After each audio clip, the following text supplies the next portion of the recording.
Hello, this is Jerome McQueen of AcaSTEMic, the national movement to encourage our young people to choose STEM as a career aspiration. We have a very special guest today. I call him Mr. Excitement, Mr. Floyd Gantt and Edward Jones. He's a graduate, Fort Valley State University, and he's going to talk about STEM opportunities in the financial sector. I know a lot of people don't think STEM being finances, but hey, they all based in mathematics. So that's a part of STEM. So first off, Floyd, you ready? I am. Hey, Jerome, and I appreciate you, brother, bringing all this energy and inviting us to the show. So I'm looking forward to these tough questions that you're going to bring forward. Won't be too tough. But first off, tell us about yourself, Floyd. Well, thank you, Jerome. I know you share at Fort Valley, one of my proud institutions, Wildcats, go Wildcats. I attended Fort Valley University. I graduated with a mathematics degree, and I also had a concentration in electrical engineer. Upon graduation, I decided not to go the engineering route. I ended up going to get my Master of Business from another fine historical Black college, HBCU, Clark Atlanta University. Okay.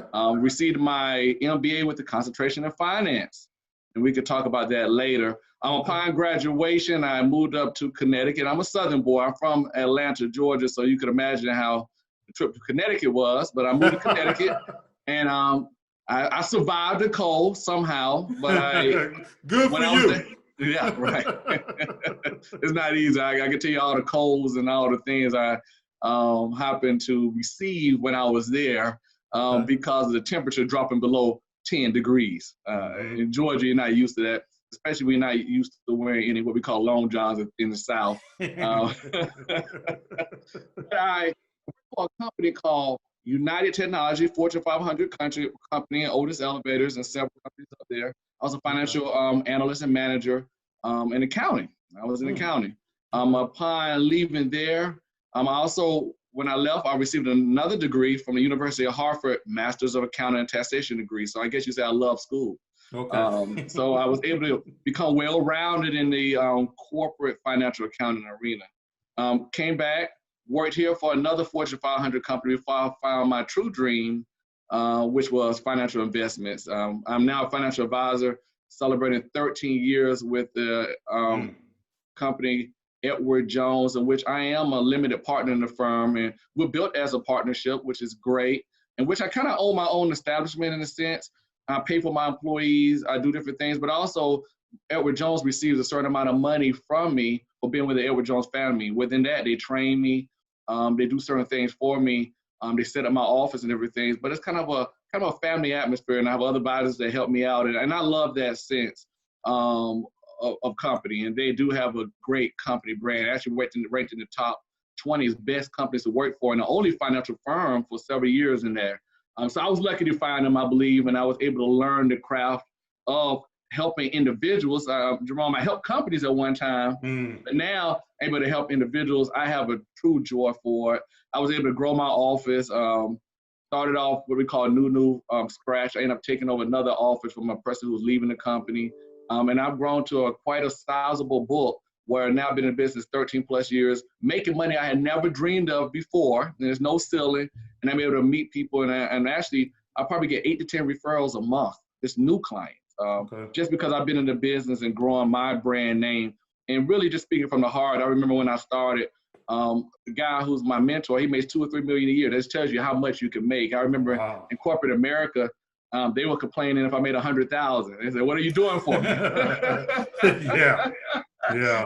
In this business, you make $1 million, they look at you and they'll ask you any questions, right? Wow. And imagine the amount of money you can make. Right. I'm not making $2 or $3 million yet, but that's what my mentor makes, right? That's right. Oh, you do okay. I see you, Floyd. You do okay. I do okay. But I tell you what, they have a person. I remember he told me something, Jerome, and I always would pass this. No matter what job you do, always have integrity with it. Treat people and honest about people. People in the industry, especially sometimes in diverse communities, we're not familiar with financial advisors, and we think that we hear the stories of Bernie Madoff and all these people that rob people and steal from people. And I tell people that's not what happened. I have field supervision. I have any individual coming to my office all the time and audit me. even if I wanted to do something, it'd be very difficult to do something at all. Right.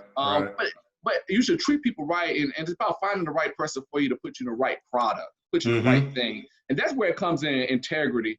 And I always said, no matter what people have, even if I don't make a single dime, if I treat that person right, then hopefully they will refer other people to me down the road, and that's what's occurred.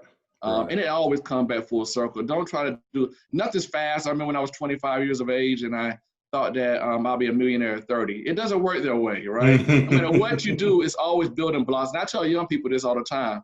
Whatever you do, find your passion. Whether it's engineering and mathematics, what we're going to talk about, Jerome, and I know your background from the prestigious FAMU, where my spouse attended, which I have a lot of clients from FAMU when you received your master's undergrad through South Carolina, I think State. Is that correct? South Carolina State, that's right. Yep, South Carolina State, which I have a lot of relatives because my mom is from Columbia. No matter what you do in life, find your passion, you'll be happy. That's right. And you'll make money in it because it doesn't happen right away, but people will begin to trust and understand they'll see your passion. Right. Now, Floyd, you mentioned 2 HBCUs in there. How did those HBCUs prepare you for your career? Yeah, good question, Jerome. And I would tell you that we'll start with Fort Valley. We know this talk about mathematics and engineering and numbers and finance, right? And really talking about numbers. Well, I was in a program called CDEP, run by a guy named Dr. Crumley, Cooperative Development Energy Program, which back in the days, I graduated, I'm going to tell you when I graduated in the 90s, early 90s. I graduated high school in the early 90s, college in the late 90s. But college in the late 90s. But during that time, they were looking for a diverse individuals to work at oil companies. They didn't have enough. All right. Now, Fort Valley has a good petroleum engineering program too. That's right. Now they didn't have that when I was there, but they had electrical, and I'll tell you how the program. These oil companies, such as these large ones, Exxon and different things out there, they will pay for Shell. They will pay for and probably numerous oil companies. I can't tell you all the ones. Of course, I wasn't part of the finances, but they'll pay for us to go to school free of charge. Really? As long as we committed to going to the company after we graduate. Oh, okay. So you're talking about full scholarships and more than full, almost in that sense. It's changed a little bit, but when I was there, we had to go to UNLV to do electrical engineer, and I believe if you want to do chemical engineer, it was some school in the Midwest. But wonderful program, had some of the smartest people in the world there. You can major in electrical engineer, major in mathematics, you can major in chemistry and a few other majors. But it taught me. I was around a lot of individuals, and I would tell you mathematics was not my favorite subject. For those who think that numbers sometimes, people just love it, and if you love it, you go with it, but if you don't love it, you never do it. No, I'm one of those persons that knew nothing about numbers. Right. But you can accomplish anything you put your mind to. It's not like I grew up in high school and say, oh, I just want to be a numbers man. No, but the scholarship was given to me. And upon taking that scholarship, I said, I can do it because I can do everything. But I thought mathematics may have been my weakest subject in high school. But it's all about applying yourself, Jerome. You know that anything you do with numbers, you apply yourself. Then I realized that I'm stronger than others after I apply myself just a small bit. Too much in I'm going to say diverse, because I'm a diverse person. In a diverse community, too many things are put for obstacles in front of us as though we can't handle numbers. I don't know where it started, Jerome. I really don't. But this thing about, you talk to parents. I talk to parents now. I said, we can do math. Oh, math is so hard. Math is so hard. Where does it come from? I think is somebody told us that numbers are difficult. And I don't know who started that, but it's passed down. Right. We went out there. We're scared of numbers. Before we even try to prove. Before we even try. We're scared for fraction. What's that line? That line scares you? I don't understand it. We've been around each other for a long time. Of course, been a part of the prestigious 100 Black men of, I want to say our new name. What's South Metro Atlanta. It's South Metro Atlanta. I don't want to forget that. South Metro Atlanta. And we've seen that, I think the kids come in, they're scared of numbers before. I tell you what helps though, and there may be a question you may have asked me later. Put a dollar sign. Go ahead. Put a dollar sign in front of it. That helps with the numbers, and that helped me. But I don't know why we're scared of the numbers, but I was able to move along with that, and it taught me in undergrad that you could do everything. Right. Now, in grad school, that was the next step, because that's when I got my master's, and that's when we put that dollar sign in front of it. And then it made sense. It never made sense in undergrad. How does calculus make sense? How does derivatives make sense? To a mathematical person who sees things different, I guess a brilliant mind, it makes sense. To me, I like, how do I apply this? Right? So you got invested when you put a dollar sign in front of you. Saw how you put it in your pocket. If you had to ask me how does it make sense, I think the most important thing is fractions. Sometimes it makes sense with geometry because we use certain percentages and things, and putting a dollar sign in front of things. So that was my next question. So how exactly do you use mathematics in the career that you do, the task that you, the job that you do? How exactly do you use mathematics? Good question, Jerome. Great question, by the way. You know, you're talking about mathematics, and I learned in undergrad, and I was not even a math person.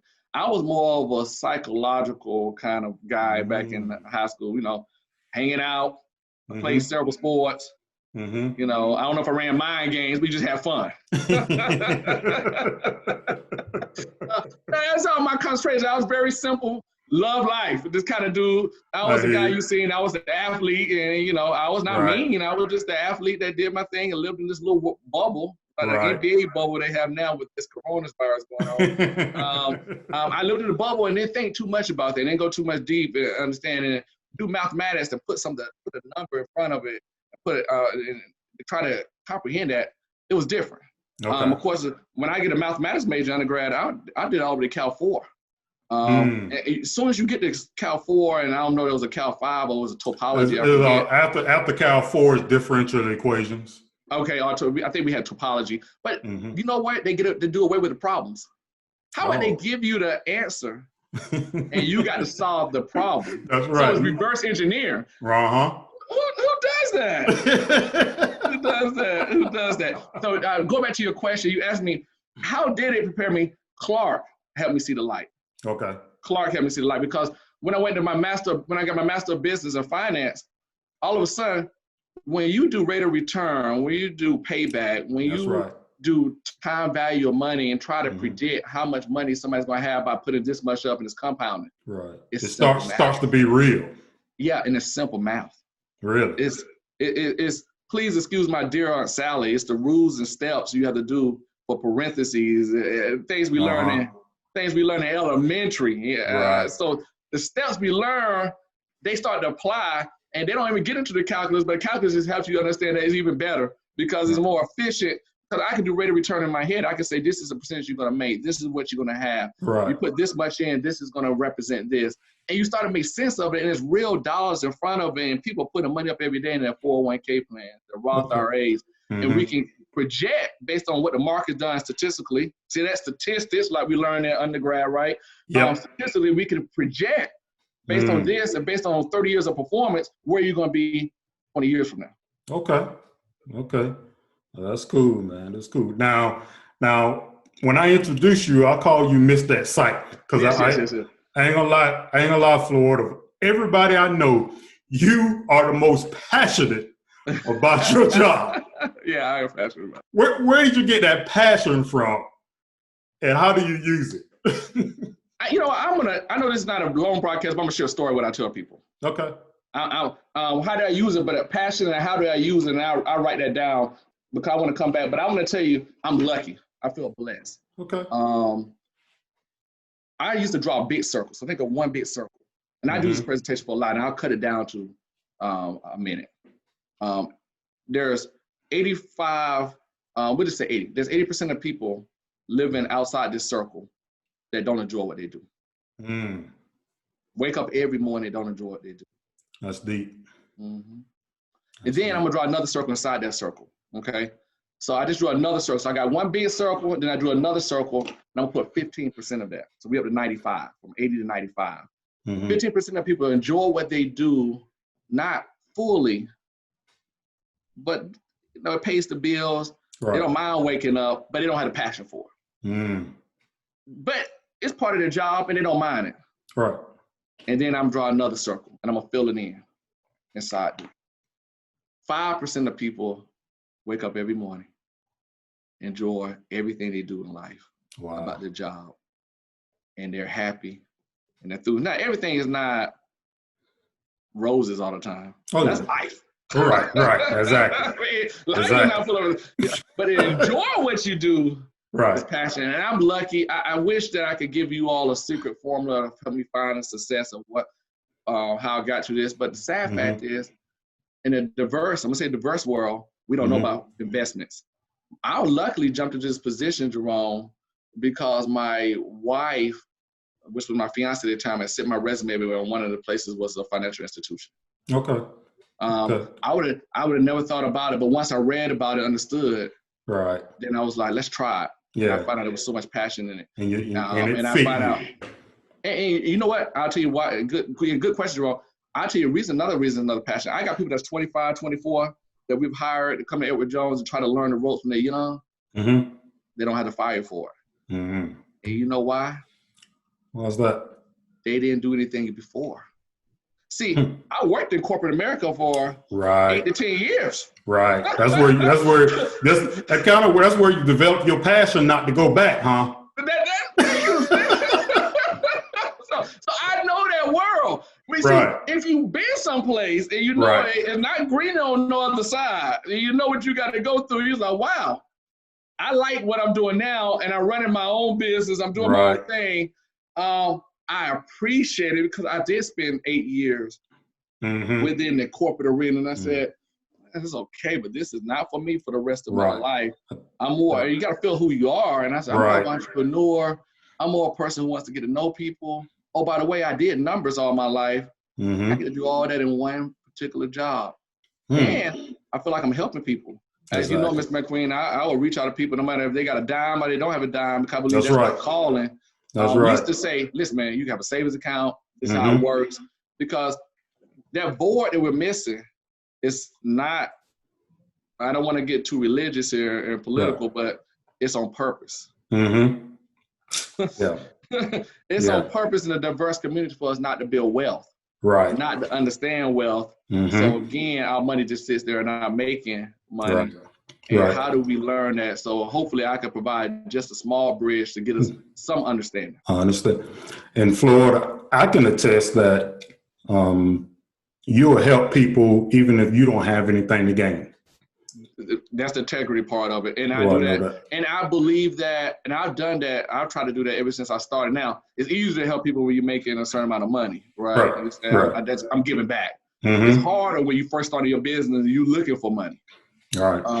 But I want to say that, and Lord willing, and I want to say I've done the right thing since the beginning. Even when I first started my business, when I was looking for the big fish, the big whales, I don't care who you were. You could have been a small fish in the pond. I treated you like the whale. Right. And so hopefully I've done that. So for young people and the parents of young people, if they have an interest in finance or financial investment, what should they be doing to encourage them on their path? And how do they actually get into the type of industry that you're in, Floyd? All right. So I think the first thing starts with what you're doing now, Jerome. Introducing the people. Unfortunately, I believe, and I'm not part of any school curriculum, they haven't come to me and said that, but I believe we should be, just like we do in the great 100 Black men of South Metro of Atlanta, and through the 100 Black men, we need to teach them financial literacy. And you know, I believe that. I've told you, Jerome, I told one of your partners, Calvin Ward, that, and you all have been great instrumental people helping out what we call our rites of passage within the 100 Black men, which is fantastic, South Metro Atlanta, which is a fantastic program. It starts there. So unfortunately, I believe that they should be teaching in the high school. It should be a stock market game. Teach people basic financial literacy. And let's talk about basic. Kids leave high school don't even know what a checking account is. You're right. Don't even know savings. Unless their parents open one up, they don't teach them that. Why would you put numbers out there and not teach kids like what is a savings account and checking account? I go speak at schools and you know I ask to half the class, and unless they have a savings and checking account, not everybody knows what it is. So we can teach them early. So that's one thing. Now the parents, how does it start? Unfortunately, the parents don't know. So how do they learn it? It's almost like we need to get the word out, let people know, because I knew nothing about it and I had 3 degrees. I I knew nothing what a Roth IRA is, and they didn't tell me like, Floyd, you know, you could be a wealth advisor, you could be a financial advisor and help people with their money. You heard of the job, but really didn't know what it was, really didn't know anything about it. So I think parents would not know, but I think it really comes from people like us doing the job of what we're doing, educating everybody. Shows like what you're putting on now, Jerome, doing an excellent job. I think it is there because they just don't know. But if they want to know about it, and hopefully they're savvy enough, they can start to learn about it by looking at institutions, looking up career choices, looking up everything. If your kid is strong in mathematics, there's a lot of different career choices you can go to. What are some other career choices in, if you know, mathematics and the financial sector? Yeah. So unfortunately, financial advisor, you don't have to just know mathematics to be a financial advisor. I would tell you, financial advisor, you have to be a people's person, first of all. All right. Soft skills. You got to have soft skills because you are convincing people to give over their life savings. Whether it's 50,000, 500, 1 million. You don't tell me how many times I'll talk to a person and say, Floyd, do what you would do for my mother or your parents, or do what you would do for your parents. They're worried, and you have to ease that part. So you have to have soft skills. But mathematics has a variety of jobs where you may not need soft skills. Like we talked about, Jerome, you worked at NASA one time. Some of the greatest mathematicians work in those particular high-level jobs. That's right. We have a think tank at the government that works in agencies, whether it's spy, espionage, whether it's helping, whether it's helping the government with certain difficult problems. There's a think tank out there that they pick the smartest people, and they usually come from mathematics, to work that job. One of them that brings on the earth to me, Actuary, right? And we talk about that because it's within what I do. So Actuary is a mathematical major who gets a degree in actuary science, right? And they get that particular certification, and they can work for insurance companies and make very good money as far as looking at the probability of death rates and different things. Insurance uses that when they come to the numbers. So right now, we used to buy insurance 20 or 30 years ago, Jerome. Life insurance was a lot more expensive. But now people live what? Longer, because that's much cheaper. And actuaries, they actually look at those numbers and look at how the trend is going, look at there are certain things.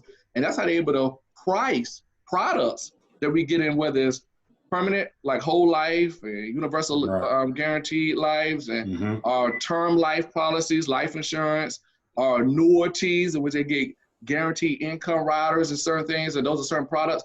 Those individuals are responsible for helping them come up with the pricing of those models. So those are things, but you know, computers also, computer science. Some of the smartest people that work for Microsoft, Amazon, they look for. When I was back in my days, I don't know if they do it anymore, but programmers were big. Right? Those were usually mathematical people that understood and could relate to doing certain things. And I remember I did a lot of programming, and when I was my day, it was Fortran and other things, and things change, of course. But again, they always look for those people that have that mind that can see those things. So we went for a wide range of things. Some things you gotta have people skills, like the job I'm in and different things. Or sometimes you don't have to have less people skills. You can be more introverted, whether it's working at NASA. No, I always say if you do have people skills, no matter where you are at engineering firm or whatever you're doing, you're able to move up quicker. You're able to move up quicker. And if you don't have people skills, you may stay in the same job. So people skills is a big deal in most institutions, but they are some of the jobs that are listed at. And math just doesn't work with those jobs related to math. Of course, it works with everything. You do with numbers or anything you do. Okay. Now you mentioned you're a partner with Edward Jones. You have your own office. What were some of those barriers you face opening and becoming a partner and having your own business? Yep. So Edward Jones is set up a good question. Edward Jones is set up as a partnership. And I became a limited partner about 6 or 7 years ago. That's like the big thing, because when the company makes money, then guess what? I make money. That's like my pension plan. It's my pension plan. That's right. Barriers are numerous. What I've done in the last several years, And I was the first one I implemented across the United States with another ally. He was a white male who actually brought this aboard. It was called an area diverse leader.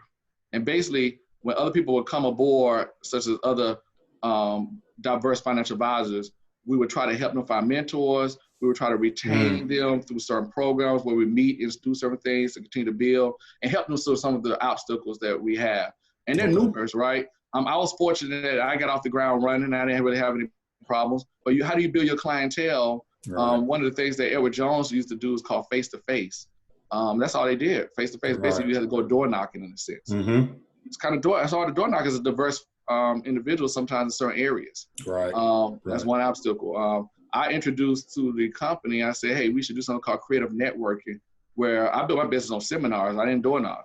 I basically said I met people and I did seminars, whether it's for the certain sororities, fraternities, organizations. And that goes into what you talk about, the financial literacy education that you. That's right. You know, that's what we talked about. We really expanded our financial literacy within the 100 Black Men in South Metro Atlanta, where we did. It's come a long way. We continue to grow it, and the kids understand. I did that and built my business out there. I used to attend all kind of vendors, events, and different things. So we faced numerous. Unfortunately, it hasn't got better. Within Edward Jones, we only make up 8% of the population. Really? As far as financial advisors. That's not enough. In Atlanta, when I was over what I call area diverse leader, I was over from Mississippi all the way down to Florida, over all the financial advisors, trying to bring it up where we get more retention, where we continue to grow a number of diverse financial advisors. In Atlanta, huge city that we're 50-50, we only make up 13-15%. Okay. All right. That would tell you there's a board there. There's a board there. Because of that board, we talked about the earlier question of how do people learn? How do people learn about the industry? Well, if I'm not telling them, another diverse financial advisor not telling them we don't have enough in the industry, then they may not be hearing the word. Right. So we need more in the business. We do have more wealth when our diverse community and it continues to grow, and we know more people helping them manage their wealth. Okay.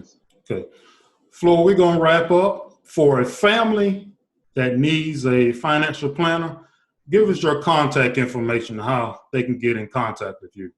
Well, good question, Jerome. And they can call me. Of course, they can always call me and ask me the questions. And whether I'm the right person for you or not the right person, I'm always going to give you my honest opinion on everything. Okay.